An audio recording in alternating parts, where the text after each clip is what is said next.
into a question and answer session till when you're interested to stay with this story. Thank you very much for this kind introduction. Actually, I had sent something, but I didn't expect it to be read out in that kind of detail. But thank you so much. So let me begin straight away by saying that here is an example of me merging this gap between. I have switched on the video. Somebody saying, can I switch on the video? I can't understand what is wrong. My video is on, actually. Can you see my video? Yes, sir. Yes, your video is on. I'm getting a message.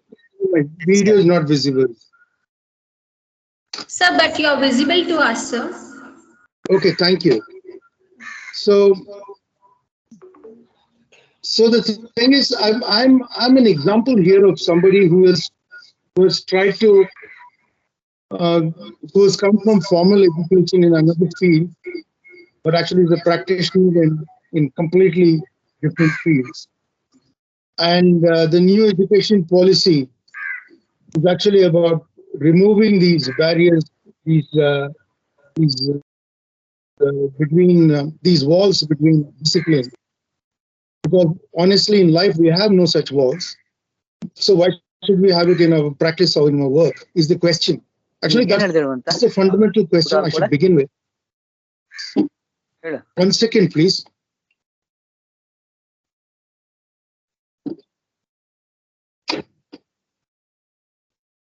I'm so sorry. I'm sitting at the shooting in my caravan, and I have to keep stopping makeup artists or costume designers from coming inside for questions. I'm so sorry. Sometimes this will keep happening. I'm right now in Mumbai at a studio in Mumbai where I'm shooting. So I've come between shots to do this to make this commitment. So there may be some disturbances sometimes. Please bear with me. So, but here is the thing. As you can see from, I don't know whether you can make it from the background, I'm sitting in my caravan and doing this. I have not been trained to be in films, either as a writer or a director or an actor. I'm a mechanical engineer by training. Now, when I had to do it, I'm now 60 years old. I've achieved some level of competency in this, in these fields by virtue of being there for a very long time. I've been a theater person for more than. Could others mute it because I keep hearing voices also talking? I'll request the moderator to mute others. So I have been doing plays for 40 years now. I've been with film for about 20 years. I've been writing for television for about 30 years. So I've done other things without anyone teaching me. There was a seminar that I once attended.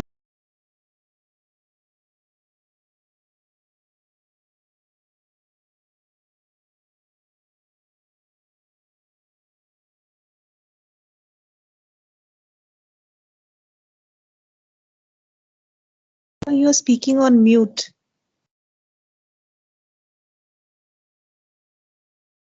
Sir, we are not able to hear you, sir.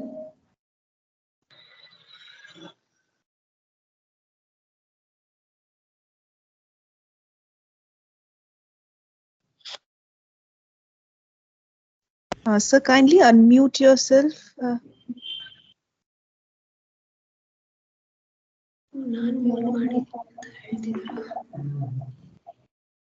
He is telling that you have muted. The moderator has muted him. 1 second, I'm just checking.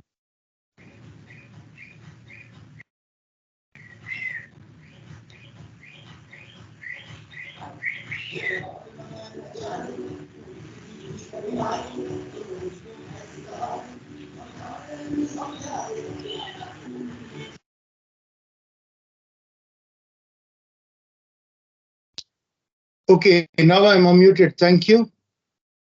May I continue? Hello? Yes, sir, you're audible now, sir. Yes. Yeah, I know. Yes. This is a classic example of how highly intelligent people trained in some discipline will not be able to manage, say, thing like doing a computer program or running an app or doing something else like I'm doing, like working in a film. We need continuous training, especially in the arts. Although nobody looks at arts as requiring any special training. I was telling you the story of how Professor Nandi was responding to a speaker who said that there is something wrong with the Indian classical arts in the pedagogies that are practiced because there is no formal method of training. So, it runs only in upper caste who come from these families that are acquainted with these arts, whether it's Carnatic classical music or Kathakali or anything. And Professor Nandi said there are more than 50 universities in India which offer undergraduate, postgraduate, and doctoral programs in music, drama, and dance, and classical dance. And so far, not a single musician or dancer or artist of renown has emerged from any of these universities. What does it mean? Because whenever you have to come to the arts in India, especially the classical arts, and certainly the traditional arts, folk arts, because unless you're born in that family, it's very, very difficult to get any kind of deep-rooted training in these arts. And it is broadly true for the classical arts, music or dance. Unless you come from the privilege of a family or a social or cultural context in which there are people who know about this and who take some interest in training a young person, a child or a young person, your access to it is by either by personal interest at some point of time when you can afford yourself, the course fees, or you can actually you have the time to do such a course and the passion and interest or the energy to do such a course, then you may try to train yourself. But it's actually the most precious young years of childhood and youth have not been devoted to this. It becomes a lot more difficult to do this in later years. Many people have achieved some great things, but it increasingly becomes a challenge to do this if you're not part of the Guru Shishya Parampara. That is the only one that seems to be nurturing this. Now, I'm not saying we can abandon the Guru Shishya Parampara. What we perhaps need to do is look at the new national education policy proposal and see how we can actually integrate, if possible, seamlessly, if not with great effort, and over the course of many years, by trial and error, by learning, by course correction, we can fully integrate the Guru Shishya Parampara, our traditional or ancient methods of training, into the national education policy when it comes to the arts. Now I'm saying if you look at the arts, I'll give you the example of cinema because it's contextual. I'm sitting at a film shoot and I'm using technology to talk to you. So I'll tell you this. See, the training you need for film is not like, you watch somebody sing and say, I can also sing. And you listen to it for some time and you sing. Where we people who are in the arts, we keep hearing that somebody is saying that, you have to be born with talent. It's an inborn thing. Everybody cannot get it. Namge blood and all that. See, a lot of it is just nonsense. You don't get, science in your blood or mathematics in your blood. So why should you get dance in your blood? It is true that nurture, more than nature, I would think, and certainly over generations, if it has happened, maybe some nature also contributes to it, but nurture can bring talent from anywhere. We see in India's talent shows on television that from the small towns of India, from remote villages even, you see some extraordinary talent emerging, and they've just watched, heard, and learned. Yes, it is possible, but you must not think it was possible without training. The number of shows they watch, the number of times they listen to a musical rendition of a song or an instrumental piece, or the number of times they see dance performances is part of training. What else do you get in your classrooms where you sit in dull pedagogic sessions where somebody is actually standing in front of a whiteboard or blackboard and actually giving you a lecture? Actually, this training that you watch and learn is a lot better than that, actually. How much demonstration do you get with your science projects or anything else?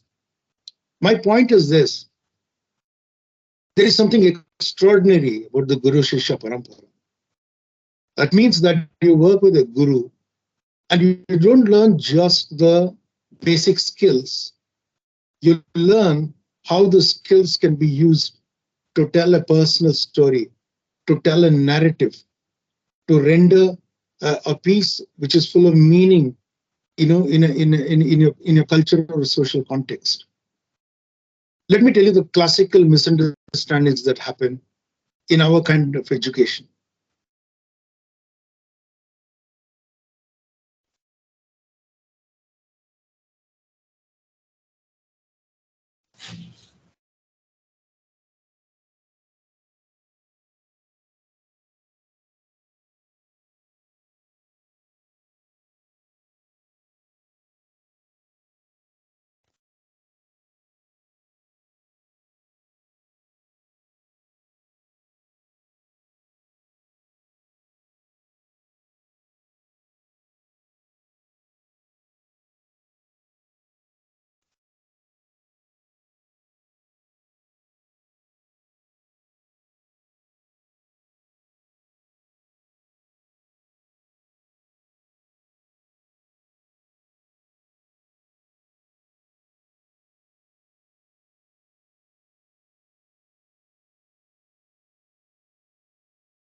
Can you hear me Sir, now? yes, Can you see me? yes, sir.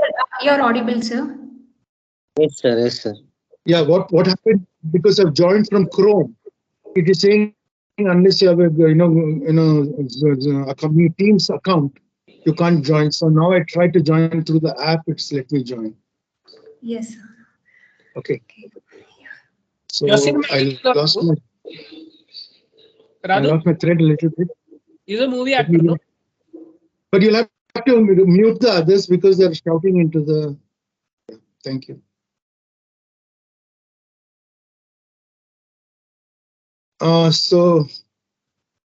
So what happens is if you join a media course, say for advertising or for journalism or for cinema, what we get is a lot of it. What we get is media studies.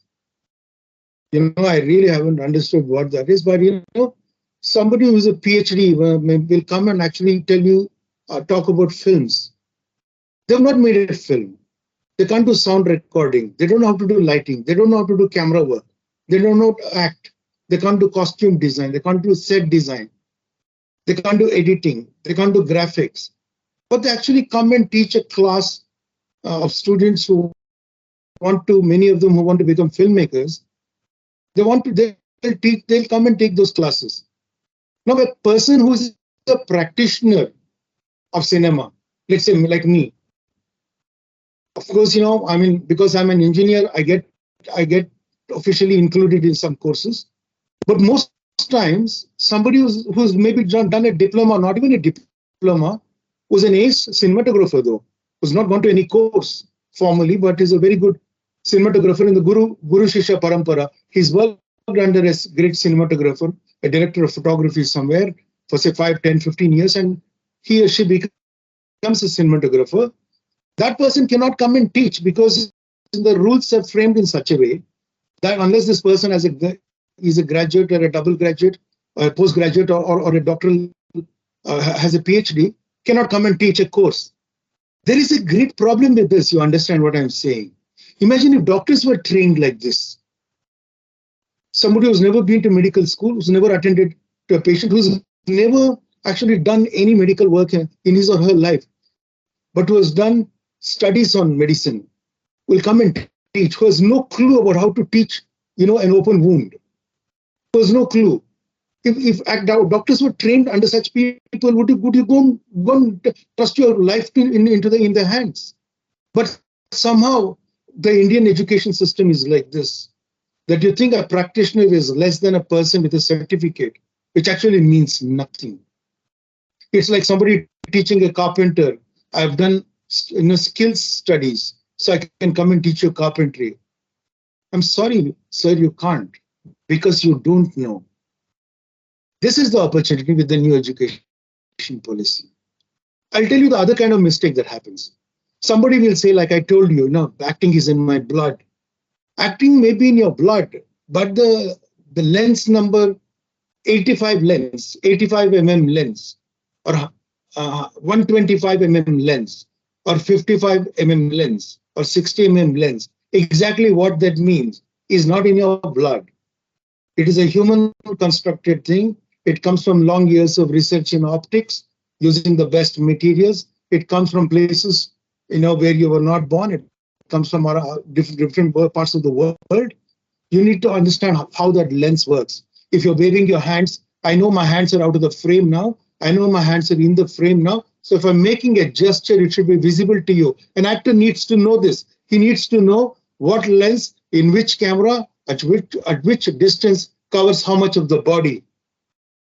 An actor needs the training because it's not determined by blood or genetics or media studies. It's determined by practical knowledge of these things. Because a lot of technology goes into cinema. A lot of it. When we shoot, supposing at my back, I remove the entire, I do a border around me, and I give a computer command for the entire back to vanish. And I'll put a running footage of me actually sitting in a train, somewhere abroad, and you can see the landscape moving behind me. I wouldn't have gone there. It's technology that does that. So an actor needs to know if he's acting in front of a camera, but he knows his background is going to be different. If it is outdoor, his body needs to belong to an outdoor atmosphere. If there is wind there, okay, he must feel as though it's in a windy environment that he's there. Or if in outdoor it's snowing, maybe he needs to sit like this and talk. For that, you need to have an awareness of what technology can do to the captured footage in film. It's very technical. I could go on about this maybe for a whole year because so much technology goes into film. And in film, what we get is cutting edge technology. Nobody who was trained even 5 years ago will be up to date with the equipment that you get on a shoot now. So everybody learns on the job. Now, supposing you're well trained already, maybe you can learn a bit on the job. But the thing is, if you come with some solid background in this, you may do much better. Your chances of learning are much better. I'm really not talking about film alone, but I'm mentioning film a lot because I can take a bet that every one of you sitting here would have watched more films than drama. Till I left college, I was allowed to watch 2 films a year. Maybe towards the 3-4 years of engineering, towards the end, I was watching more films. But till I did my second PU, for sure, I couldn't watch more than 2 films a year. So as a person, an average person of those days, I probably watched less than 6 hours of moving images in a year. Today, a child will probably watch at least 10 hours of moving images in a day through mobile, to internet, other internet devices, and through their television sets. So they are trained. They're trained to conventions. They understand what indicates a person who is depressed. The lights will be dim. There could be gray, overcast skies in the background. Okay, or in a romantic thing, the sun is setting there on the beach, and you can see shimmering water. These conventions they understand. If you shoot somebody from beneath in a bottom angle, you're valorizing the person, making that person a hero or heroine. But you show a person from top, he's the underdog or she's the underdog. See, you would have seen it, although you won't apply these terms to it. You'll be trained by convention. But the thing is, it's not enough for a filmmaker to be trained by convention alone. But when I use these examples, I can resonate with you. It's more difficult for you to resonate if I say you must use, a bar light if you're doing a comedy scene in a play. Supposing I say, why don't you use, a light of this kind for this? You may not understand what I'm saying at all, because you don't see.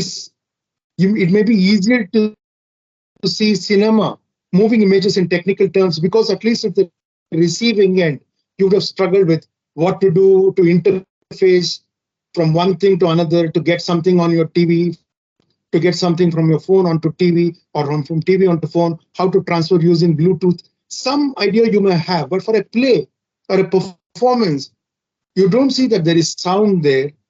You don't know if there is live music. If the violinist is sitting on the left, only the speakers on the left of the auditorium are playing the violin. You wouldn't know. Most of you wouldn't know. You wouldn't care. There may be 72 speakers in the hall. In a Dolby Atmos theater, there may be 72 speakers. If a bird is chirping at the corner of the screen, it'll be chirping at the back of the hall somewhere. Just one of those, to give the same effect. But you may not care. Certainly in a performance, you may not care. At best, you may say, this is great sound. But you wouldn't know how it became great sound. So my point is, the new education policy needs to integrate three things. One is that it must integrate our ancient traditions of teaching, where you just don't teach, the skills of singing, but you teach the culture and the context. So you say this is a morning raga, this is an afternoon raga.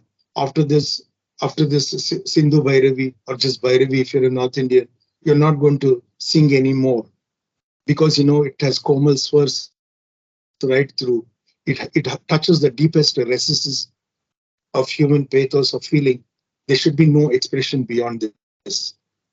Or they could tell you that in this season, you use, it's Megh Mala, it's in monsoon, you say you sing. We can go on like this. Or if it is for a particular character, if it is an expression of love by a Gopika for Krishna, maybe Pilu is a very good rag for it. The thing is, we teach culture and context. So you get a graph, a matrix of precision, which tells you in what cultural context you're placed, what is the sampradaya, the tradition of this, how it has evolved, how it is organically related to your own customs, to your life, how we have 6 seasons in India, not 4 seasons. How a flower is related to a rag, how a chandas is related to a context, to an emotion, why Anushtup chandas, how a meter is correct for which. All this is taught in a Gurukula tradition, not just a skill. It is taught in context. It has an entire cultural meaning. It comes from bhava, our being, to bhava, and what that bhava means. We have an aesthetical, we have rasa, we have the rasa shastra, rasa parignana. We have, the Natya Shastra. We have so many other traditions of learning in India. We have the idea, our Indian aesthetics would mean rasa, dhvani, and auchitya. And your media studies, people coming and learn from Aristotle, who are neither here nor there. I don't mean to mock anybody. I would say they're victims of our education system. The new education policy has a chance to actually introduce some viable and necessary traditions that we get from the Guru Shishya Parampara of pedagogy. The second thing is that new education policy gives us an opportunity of continuous learning. I can do a diploma in, say, in theater lighting. And then I go, and then, I'm doing very well. And they ask me to do the opening show 1 year before it happens. They ask me to do the lighting for the opening show of the Indian Olympics. Let's say in India, Olympics happen, and you do a gala opening show for it. And I'm the lighting consultant for it because I made a great name in, say, theater lighting, performance lighting. Now I realize that for a stadium lighting, I need to understand more technology. How much throw will expand how much light? Till what distance does the intensity last? What kind of makeup will be used so that what color spectrum the light frequency has? All that I need to learn so I can go for a refresher course and come back. What the new education policy allows us is this. In any of the artistic fields where technology is used or new skills come or new techniques of filmmaking come. See, digital technology came is not just a technology change. I'll give you some examples later. It is a change in the way we make films. Just now when I finished the shot and I came, there were two cameras used, one for me and one for the other side, okay? There were two cameras used. Sometimes 6 cameras are used for a shoot. A single action shot will use 6 cameras. In a soccer match or a cricket match, there will be 32 cameras being used. So much has changed. It is so radically different from what it was even 5 years ago that there is an opportunity for continuous learning. Somebody who is very good can go to a refresher program and come here to any of these fields, sports, even education. Think about this. Tomorrow's classrooms, especially for people like you, if you knew how to use gesture in delivering a classroom lecture or making a presentation or defending your doctoral thesis or making an argument in a courtroom or just actually talking to somebody to persuade them in something, if you're doing just a marketing or a sales job, to use gesture, to know how to use your voice, to know when to drop it, to know when to change pitch and when not to do it, how to enliven it with a joke, what kind of smile, for how much width of the frame is useful. In a close-up, if you open all your teeth, it may not be very good. If you knew all this, if you have to make your own videos, edit the sound, edit the videos, incorporate video graphics into it, demonstrations, you had an interactive thing, make a window for students to come to speak, have a recording facility, know when to mute it automatically or not. If you knew all this yourself, you can be a more effective teacher than you were before. That's true, actually. Effective salesperson. Just an effective correspondent in anything, actually. As a delegate in a seminar, even.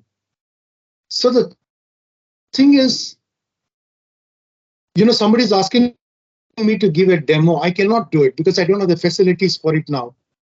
You'll have to do a more detailed workshop for that, for demos, because it requires equipment.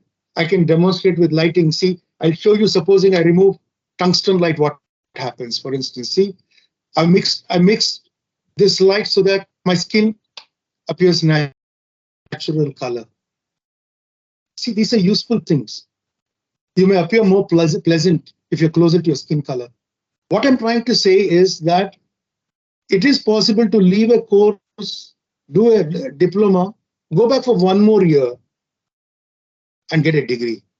Say 5 years after you've joined any industry, theater, sports, cinema, dance, anything, graphics, distance education. You learn something else and come back. I've just done a 2-year diploma. I go back after 8 years. Now I get a degree. And then I become so good. After 20 years, I'm already giving lectures on this. I decide, to give lectures, I need to understand what they're teaching internationally. Then I go back for 2 more years and I get a master's. I spend 1 more year or 2 more years and I get a PhD. See, that is possible with the new education policy. Now, I've read the framework of the policy. I've attended some courses. I'm really personally very grateful to, Dr. Professor M.K. Shri, who has given so much clarity to many of us in this matter. But I think that supposing I need to be like teaching at a university, I do now as adjunct faculty, but I need to do better, let us say. Then, I should be allowed. I have applied for PhD programs or at least master's programs for 20 years, but they say that I should do an MA before I can do a master's. Because I don't want to do a master's in engineering, they're saying, although you've done a 5-year course, unless you do a post-graduation, a MS or a MA degree will not let you do a doctor's. But I go to university. Actually, I do workshops for professors in media studies, in the arts courses in universities. I do crash courses for them as a trainer, but I'm not allowed to teach their class. This needs to stop. And that will stop if practitioners from the arts actually learn to interact more with the drastic, radical, amazing changes that the education policy is proposing. I will tell you one more confusion that exists now. I'll see the time now. Let me see. I'll speak for another 10 minutes and we'll open for Q&A. I'll give you one more example of how wrongly training happens. Let us say sometimes a student goes and joins an editing class. They do a short term. There are all these training institutes mushrooming all over India. Nobody to assist them. Nobody to accredit them in any way. But people are desperate to learn because there's an estimated 8.5 million jobs, skilled jobs that are required for the media and entertainment industry in India. But the thing is that we don't have a matching idea of training here, So what they do is they just attend some crash courses somewhere. They go to some institute and somebody will train them in how to use, say, Premiere Pro. It's just an application for editing. They'll teach them the commands of the application. But students come out thinking that means editing. Actually, it's like giving somebody tools that are used in carpentry and saying, you're a carpenter. I'll say, no. I told them for what you should use this, for what you should do that, but that's not enough. Till you actually use it and do it, make mistakes, get scolded and learn, how will you learn anything? So basically, what is happening, even not forget media studies or film studies, cultural studies, forget all these things. I mean, I would completely agree that a guru who's teaching, say, Bharatanatyam understands India a lot better than somebody who's teaching cultural studies in body language. I'm sorry, but I think that's what it is. So here, an editing thing is how you can use it in film or moving image media, because we shouldn't keep saying film. Film is no longer exists. Very little of it is there. Okay, so moving image media, how do you use it? See, when I'm talking about film, I want to tell you, I was in the International Film Festival organizing body in Bangalore in 2011. And when we did the first International Film Festival here in Bangalore, at that time, we out of the 100 films we got to the festival, 98 were actually celluloid films. That is films. They were, that is images, optical images on silver oxide coating. But later, and 2 films were digital. We had to make special arrangement for the digital thing. Just 2 years later, 98 of the films we got were all digital. Just 2 films were on film. That rapidly it went. So it just retired. That change in technology retired an entire lot of extremely good directors of photography, cinematographers, what you would call camera people, camera persons. They just, the entire generation of really skilled older people went away because the technology changed. They could have just done a refresher course in digital cameras and they would be back on the job, but there was no training facility available. But young people had the patience to invest.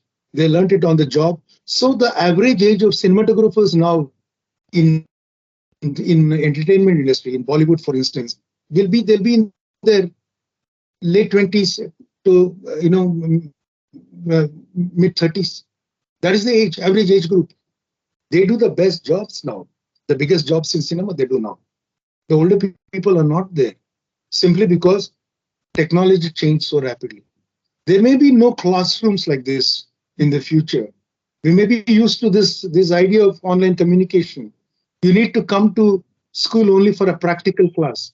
You won't need to maybe otherwise, So maybe you may go to you may set up a editing lab in your house and you can get an online personal training.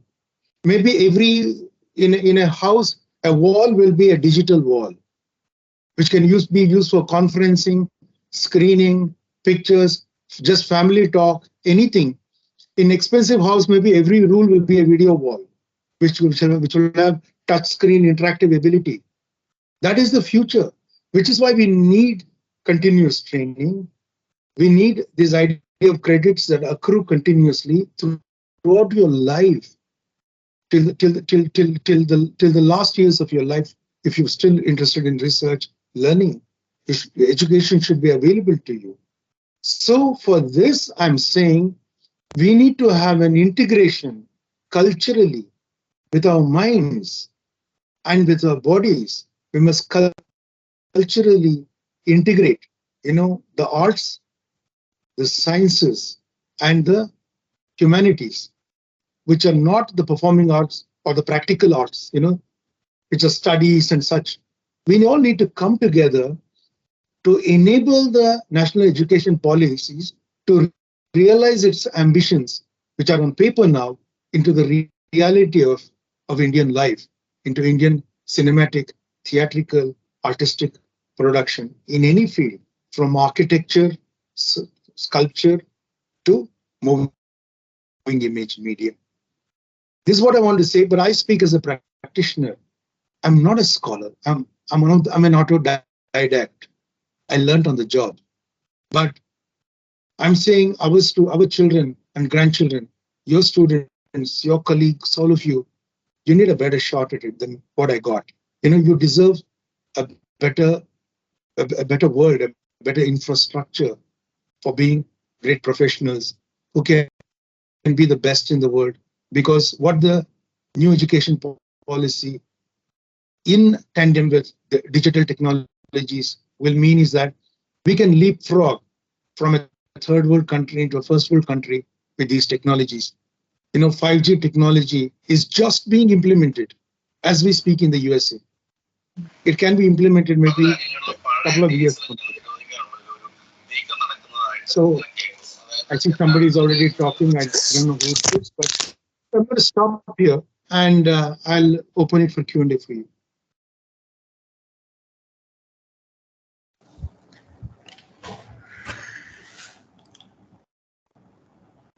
Sir, that was actually a great insight for all of us.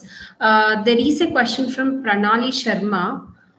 She's asking, like, when do you think we should introduce theoretical aspects of art, or should we, in higher education, if a student opts for psychology or biology?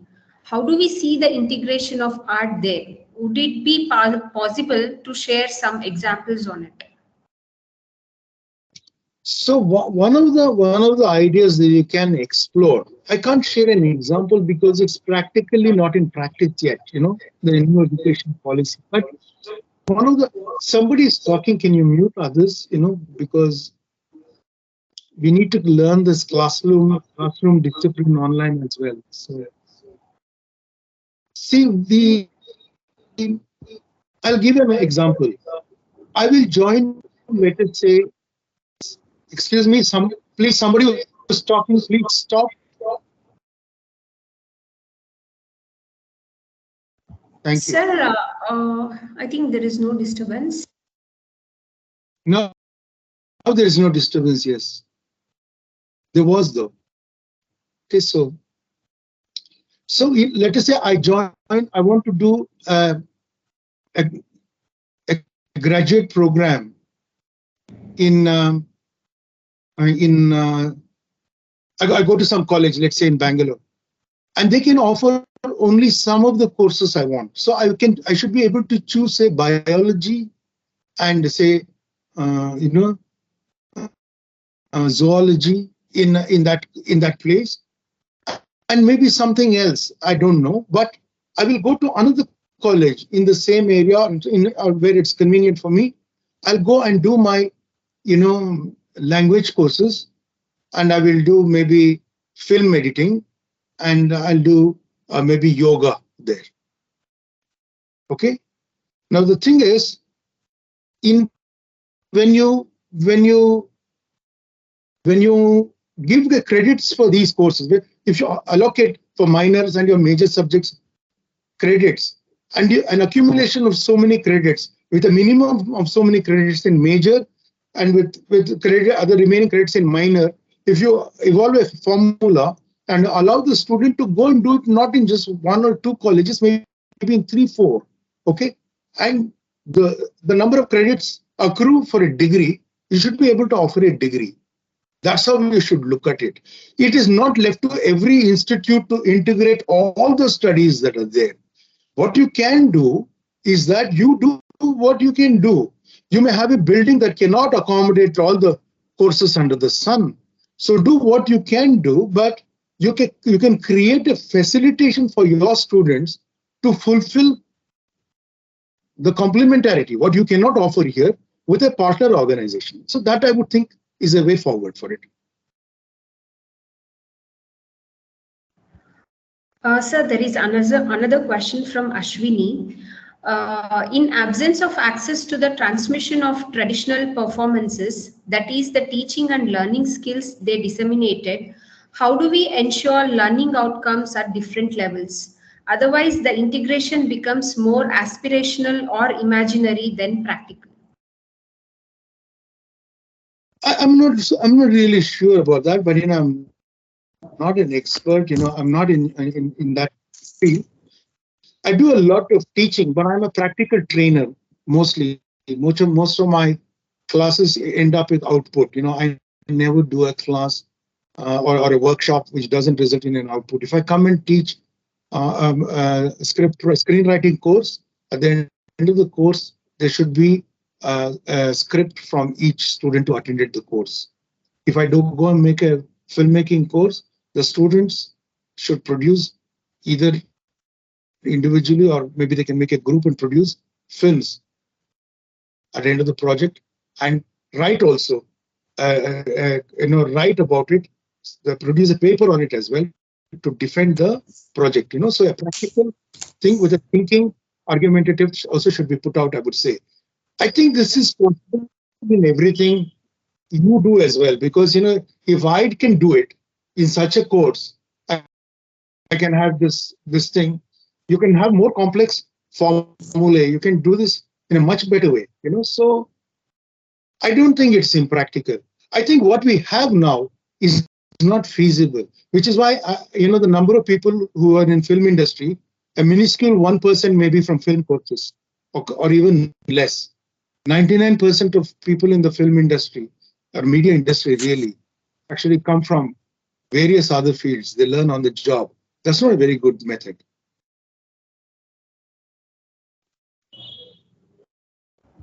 So there is a question from Dr. Padmavati. Art as a subject has succeeded to a certain level. The challenge seems to be in using different forms of arts as pedagogical process. How do we approach this to bring about holistic development of students? See, art is not a subject. Okay, art is like life. I'll tell you, science is also not a subject. Science is a part of life. Technology is not a subject. Technology is what we use. Even now, we are actually using technology. Supposing like one of us was super skilled in this matter, none of the even minor glitches we had would have happened. So we should stop looking at these things as, art is as a subject. Everything is something to learn. Everything cannot be learned. So you use some things to learn in a deeper way, and some things you learn because you're just interested. You may not make a career out of it, but you're very interested. So you can actually break them down into these ideas of subjects, okay, to learn. But really, truthfully, I'll tell you, we are the subject. It's not the scope of the subject that you're learning. It's the scope of the learner. You must be able to do the best you can in your life. You must become the best version of yourself, as Virat Kohli said, if possible. So you may have many possibilities as a person, not just being a carpenter or an auto rickshaw driver or as a film actor. You may be able to do many things. And hopefully, in an ideal world, you should be able to do all of it. But in a more practical world, you should at least try to do as much of it as you can in a practical way. So I'm saying that we must stop dividing, separating art from science or science from art. Certainly in film, you cannot do it. You can neither separate science, nor technology, nor life, nor music, nor dance, nor color. We have semiotics in film. When you're very sad, you cannot be wearing, yellow trousers and, sporting white shoes. We understand that instinctively, but at a more nuanced level, you need training. But in film, on the job, people learn to become costume designers, they become stylists. They give you clothes with shapes that indicate vulnerability. If there's a puffed sleeve, it shows a more innocent person. It's a cliche, but I'm saying all kinds of semiotic stuff goes into film. You watch it quite innocently, but it's done very, very, very deliberately in good films. Every color is chosen carefully, every shape, every lighting, use of lens, magnification, over the shoulder shot, editing, what music in the background, everything has got some meaning. You cannot separate art and science in this, So I'm saying we must change our mindset in this.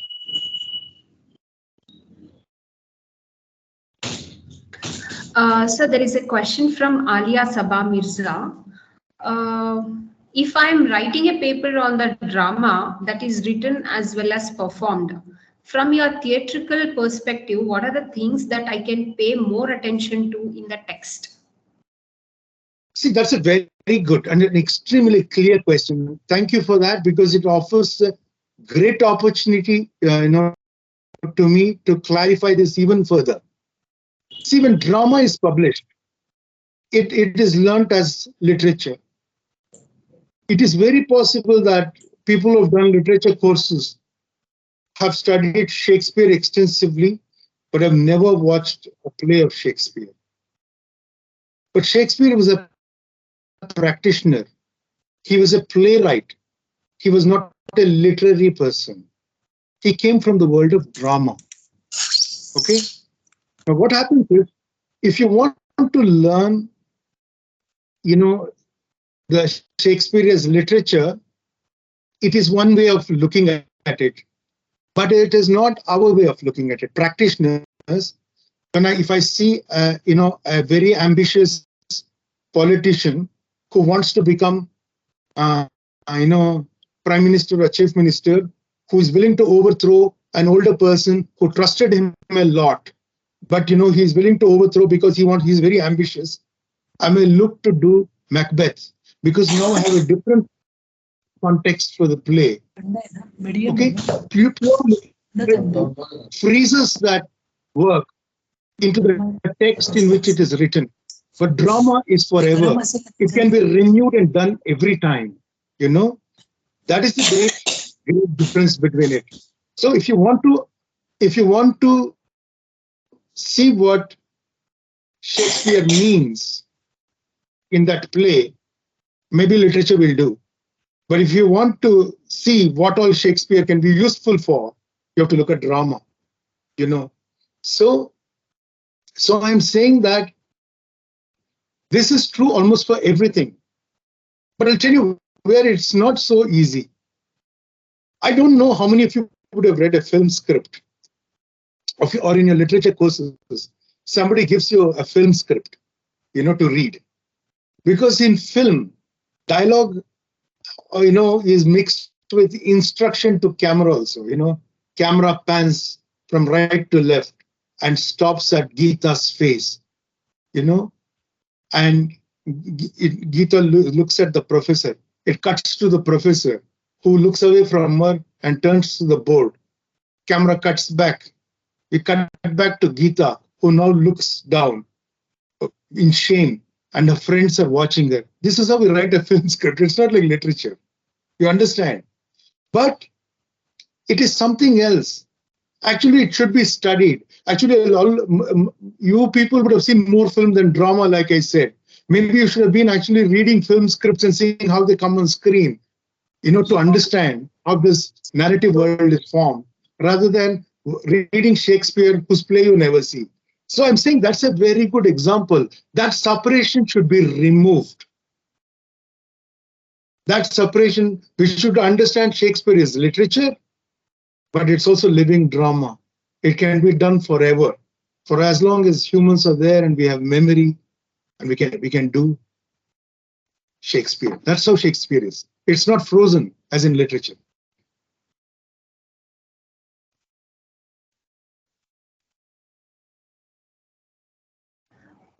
Sir, there is a question from Princey PJ. How important is research in the field of arts according to you? And how can we enhance our research methods?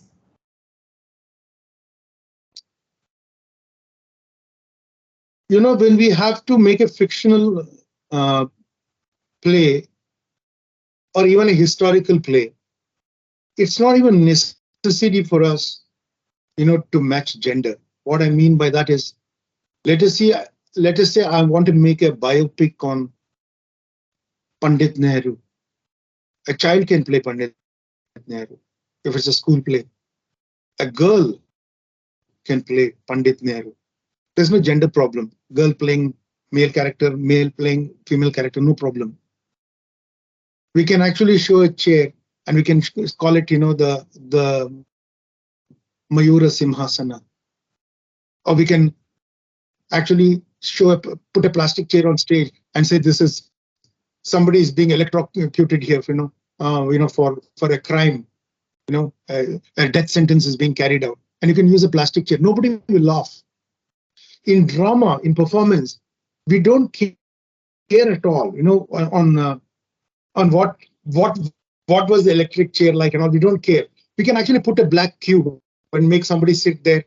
And in drama, it's possible because we leave it to the imagination of the audience to imagine that as an electric chair, which is why a Sahrudaya or a member of the audience is more invested in a performing art where time space is sacred for both performer and viewer. Both of us have to bring our bodies to that time space and give it continuous attention. From one side, a narrative is built up. From the other side, the experiences happens. So this is how it works. But in film, it's not like that. I can take a shot on the street of London, cut to a caravan or a studio outside in Mumbai. I can cut instantly. First, you watch 30 seconds of this, cut. The next 5 seconds, I'm showing Mumbai. I can't do it on stage, except by using things that are not that to represent it. I can show, as I said, a chair and say it's a throne. But in cinema, because it's possible to edit and join different time spaces together, the convention is that you must show the real thing or what appears to be the real thing. If I put a plastic chair and say this is the electric chair, somebody is being executed, people will laugh in a film because you're trained to watch the real thing. It must be like the real thing. We spend a lot of money that it looks real, which is why a lot more research is required, in doing a film because of the convention of verisimilitude or realism of cinema, that you must show it as credibly, as authentically as possible. But in a play, I would say, because everything is shown representatively, it is shown artistically even, not as a document, as the thing itself, but as something that represents the thing. You need a lot more research into context, into the particular meaning of the moment, and such. So they involve different kinds of work.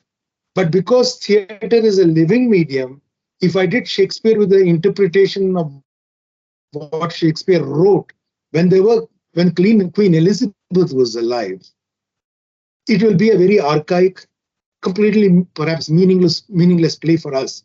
But if it's given in context, because it can be given in context, it's a more exciting play. If it means something now, Macbeth, it means something about ambition.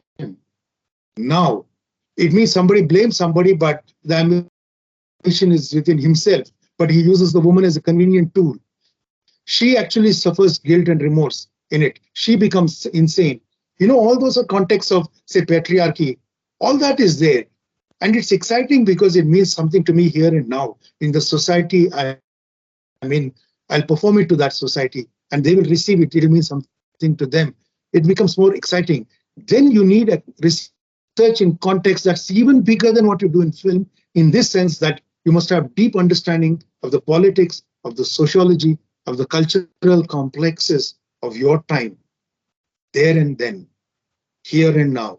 So I feel research is always required, because what you record and show in a film, or what you practice and put on stage, are very deliberate things. They cannot have vague meanings. They must have clear meanings. Those meanings should be clear to the actor, and it should be clear to everybody else, lighting, music, sound, effects people, everybody should be clear to all. And hopefully that meaning completely, that aesthetic completely is realized in the audience. Then a great play happens, rasa happens then, So I'm saying research is required for excellence in production. So there is a question from Aparna Rajahans. Can Bharat Muni's Natya Shastram be made mandatory? Okay, sorry? Can Bharat Muni's Natya Shastram be made mandatory? I think nothing should be made mandatory. If you don't want to learn it, don't learn it. But this is what I will say. If you want to learn aesthetics of performance, okay, the student should not be allowed to take the course if he will not learn aesthetics, Indian aesthetics, Aristotle. If that is in the course, they must go through the entire course. They cannot pick and choose once the course is taken. They can say, I will not do the course, but you cannot make it mandatory for an arts course. That's what I would say. It's another question within from the course. You understand? Within the course. So please, sir, you want to continue, sir?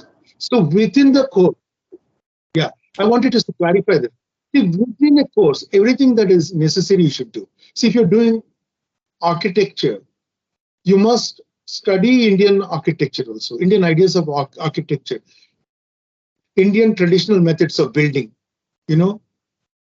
all that you should learn. You cannot say, I'm going to learn architecture, but I'm going to learn only European architecture. Then there may be a course somebody will offer as European architecture. Go learn. Who's stopping you? But you can't say, learn Indian architecture and say, not learn ancient Indian architecture. I'm saying that much. This is the thing. You must have this common sense, line of separation. Now, I know, for instance, that many people don't like Sanskrit. They will say that, it's a Brahminical language or upper caste language. They won't learn Sanskrit. You will see a lot of agitation, I'm sure, about Sanskrit. Already I am seeing in Karnataka. Now I'm saying this, don't learn Sanskrit.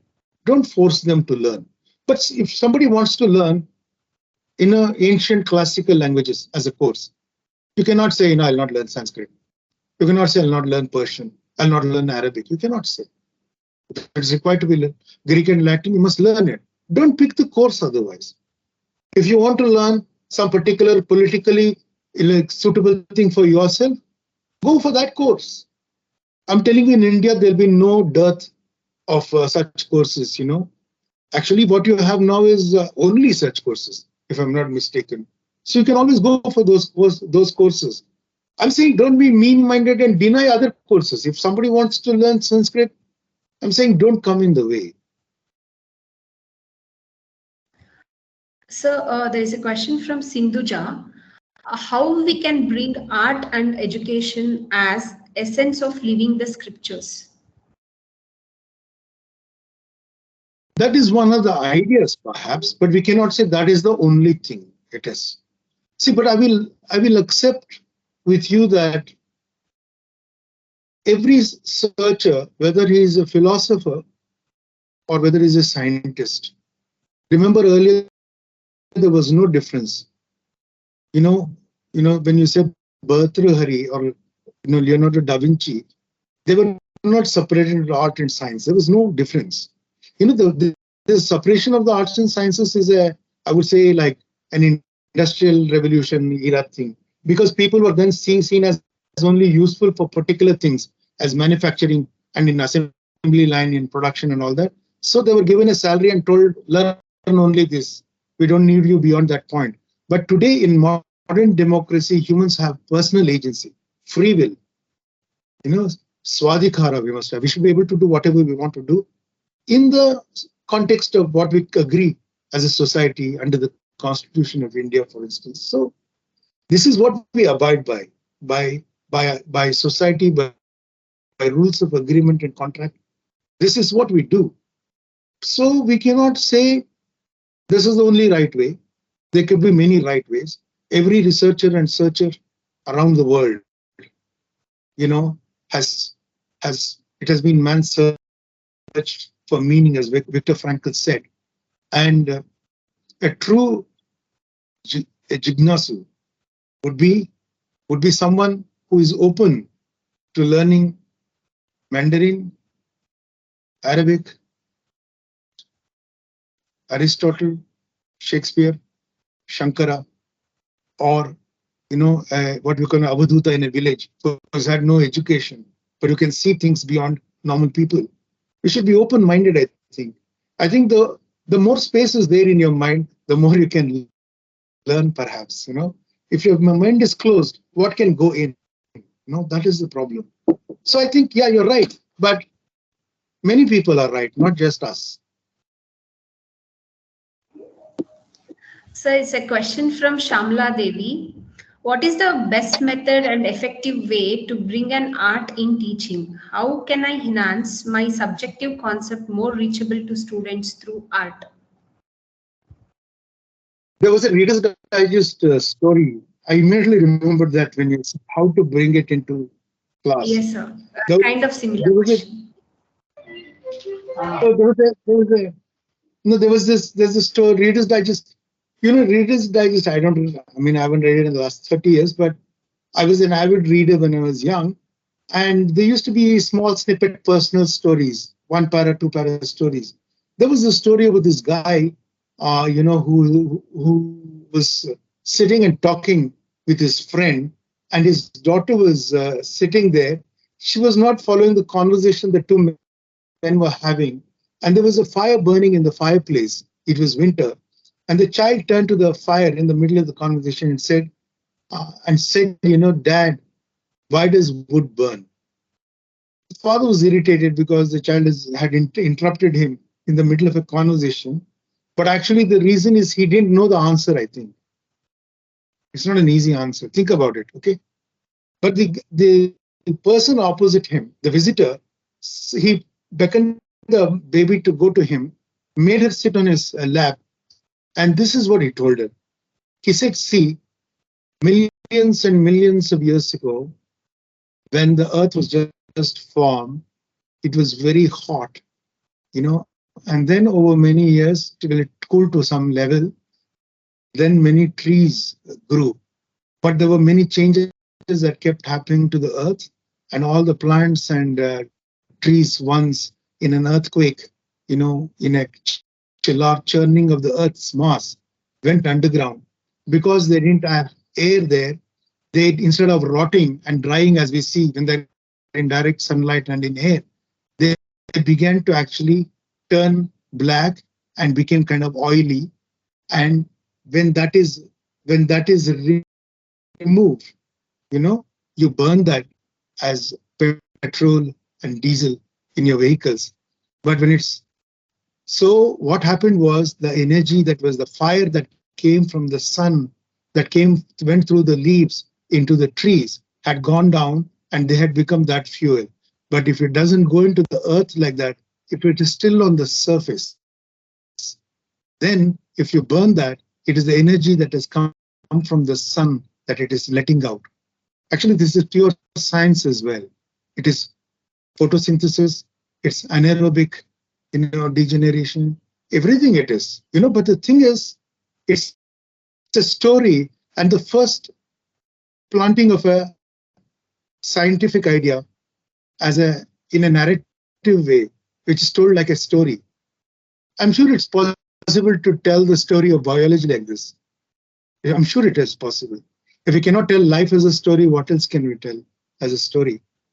So I think if we just got out of hard pedagogies in the classroom, but went into high rigor in the lab, I think we'll get a better balance in our educational outcomes.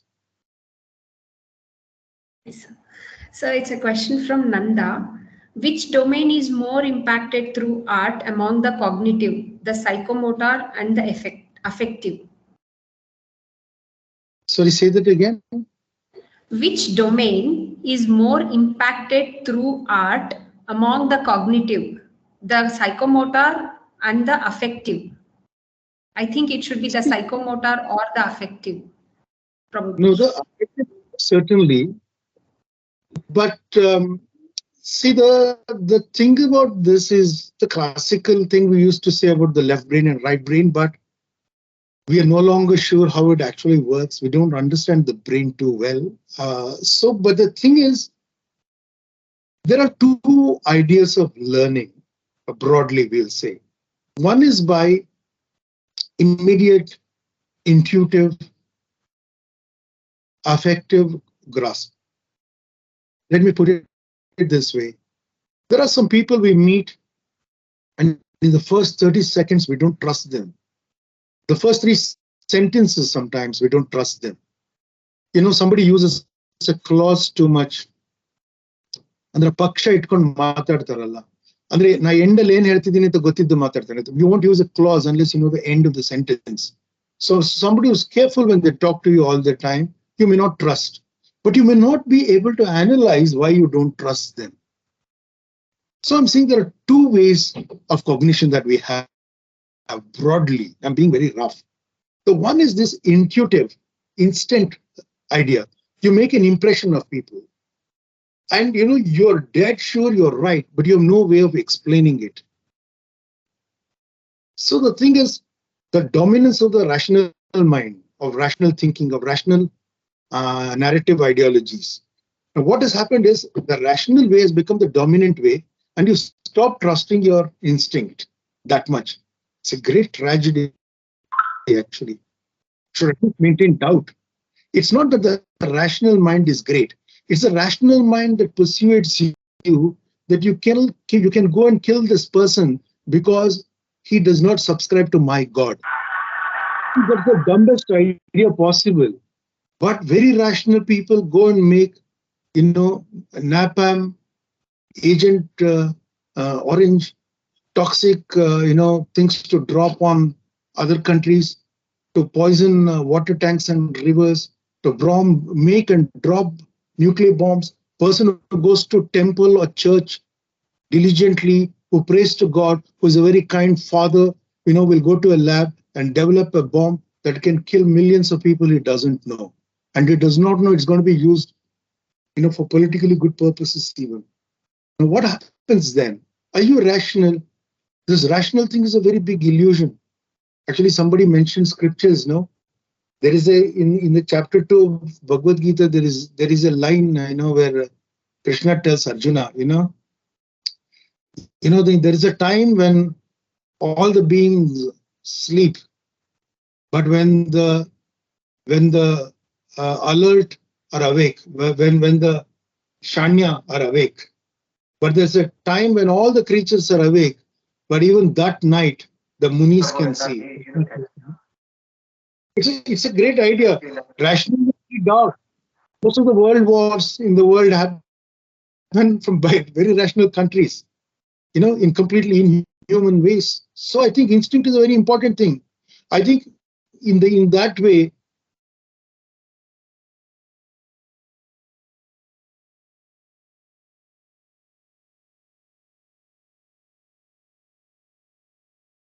Sir, you are not audible, sir. because somebody had muted me, they have unmuted me now. Okay. Keeps doing this. Okay, so the thing is that this rational itself, you should be able to question. Actually, that is rational. Because you must, if you feel uneasy about somebody, you must keep your mind open about why you felt uneasy. Maybe you can see somebody who is talking should mute himself, So this is the thing, I feel this affective thing is one way of cognition, because experience teaches you many things which the classroom hasn't taught you, and your hunch, your guess is as good as anybody. Everybody has practical examples. I'll give you just one and stop. My nephew, when he was about 18 months old, he was a baby, 18 months old, 1 year, 6 months. He was bleeding from the rectum. He had diarrhea, and after some time, around 12:30 in the past midnight, my sister called me and said, he is bleeding. I got scared because we didn't know what it meant.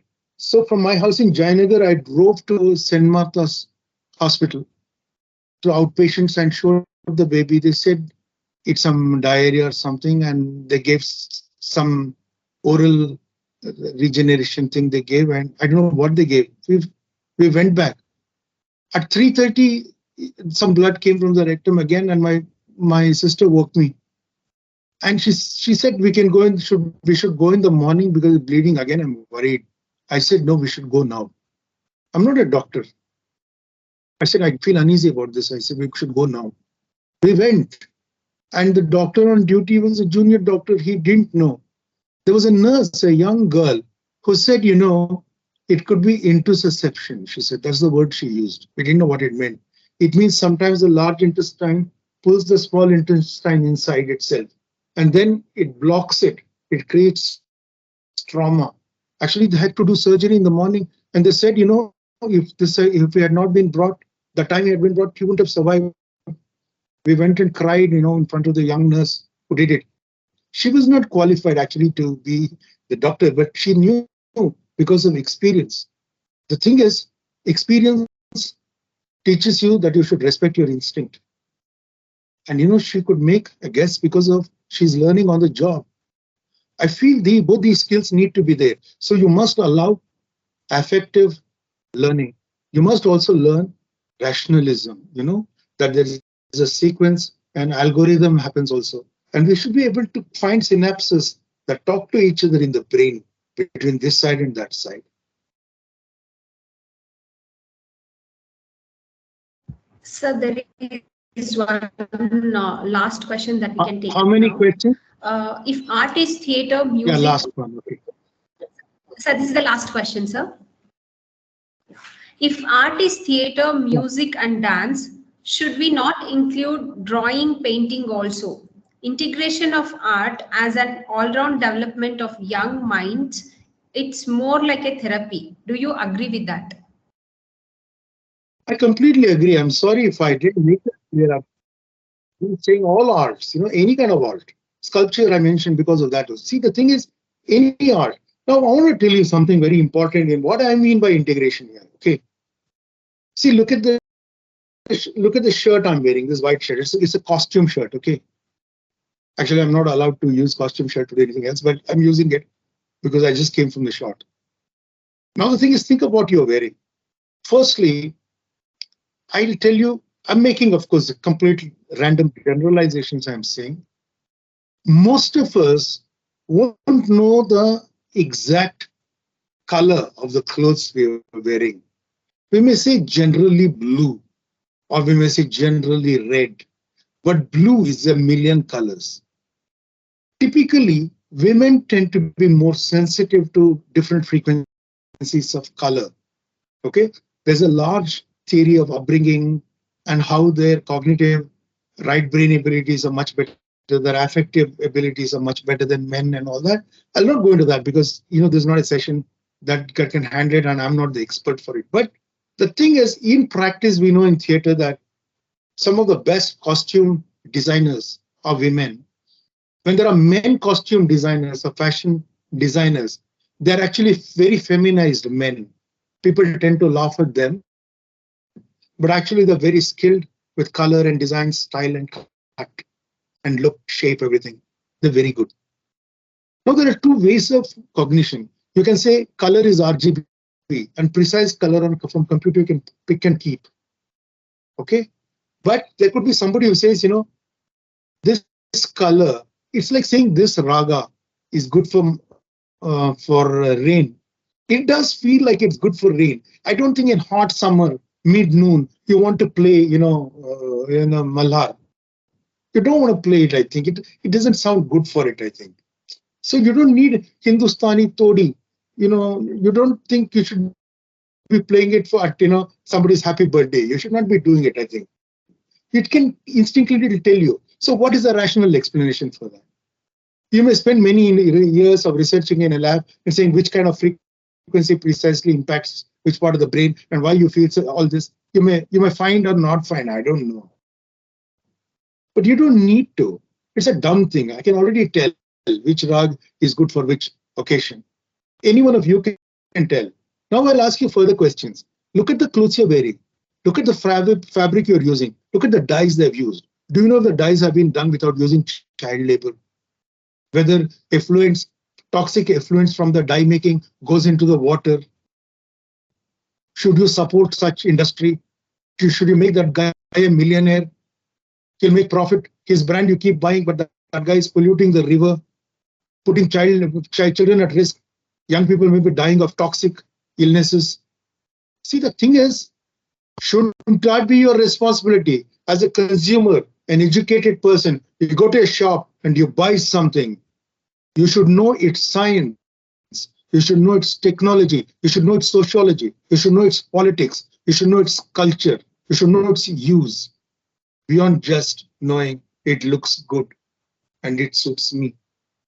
This is the whole wholesome person we want to be. And maybe this is what education should deliver to us, right?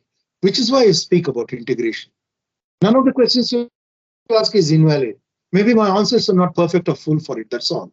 But the thing is, we cannot escape this idea that fragmenting the brain fragments us as beings.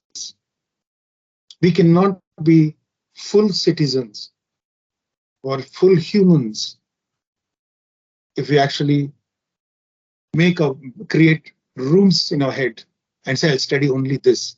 You must study everything you impact. The carbon footprint you leave behind the world is the burden of pop you have when it comes to ecology. We should think like this for ourselves as responsible people. There's always a point of helplessness. I can't do anything beyond this, but I cannot stop trying. If we can't fix it, who will fix it? We have to think. Those of us who speak English, communicate in English, and those of us who read and can understand English, we're in the top 6% of the population. Actually, I think we're in the top 1%, but well, this is what studies say. We don't know who did these studies, but 6%. That's it. That's it. If we don't fix it, who will fix it? So I think our education should mean that I'll be responsible for everything at least I impact. That's a lot. Like somebody said, what I don't know can fill many libraries. That's what it is for all of us at the moment. Certainly for me more than you, I think. But we should actually look at education like this. And I hope the new education policy is that opportunity for us.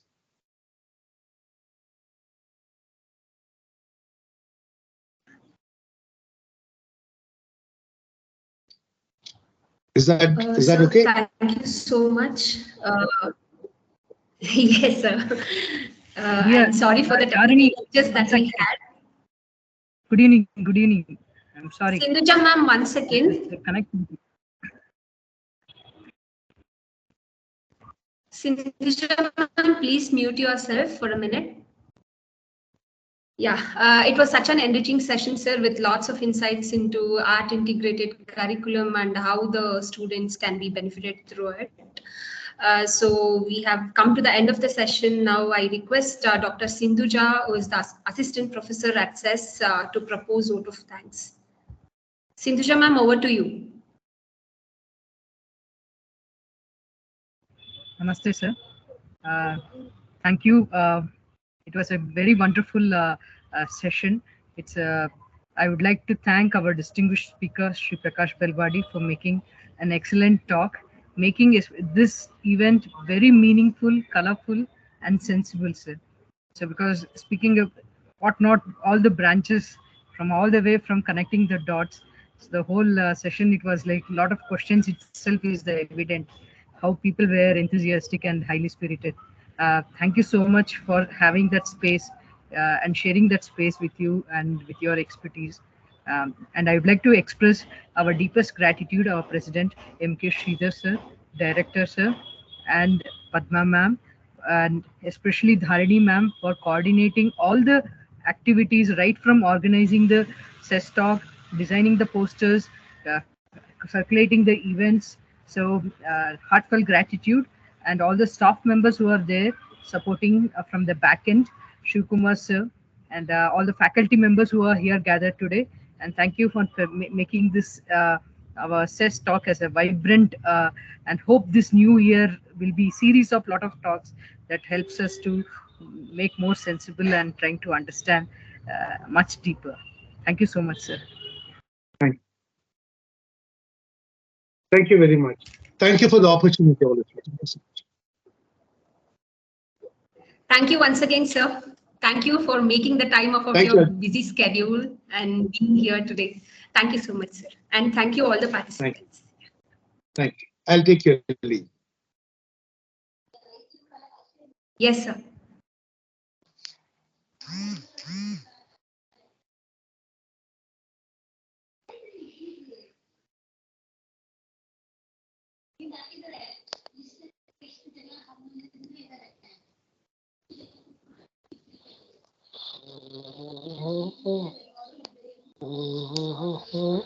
Dharini ma'am.